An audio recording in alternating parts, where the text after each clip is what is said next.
చూడండి back side చూడండి ఎట్లున్నాయి లొకేషన్ అసలు మామూలుగా లేవు. వాహనాలను అరచేతిలో పట్టుకొని వచ్చినట్టుంది ఇక్కడికి. సార్ మీరు కామెడీ చేయకండి సార్, సీరియస్ గా మాట్లాడుతున్నారు. చాలా డేంజరస్ ఉన్నాయి రోడ్డు. ఏంటి బ్రో మమ్మల్ని ఇడి తీసుకొచ్చి చంపడానికి? ఇది చూడండి అసలు కూలిపోయి మొత్తం ఇడిచిపెట్టేసినారు ఇటాచిని కూడా. అంతే అట్లా ఉంటుంది. అందులో డ్రైవర్ ఉన్నాడో పోయినాడో తెలియదు మరి. ఓమ్మా చూడండి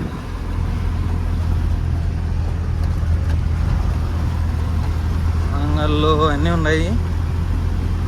బైక్ రైడర్ ప్రో రైడర్ చూడు చెట్లు ఎంత పెద్దటో బ్రో. ఓ రెని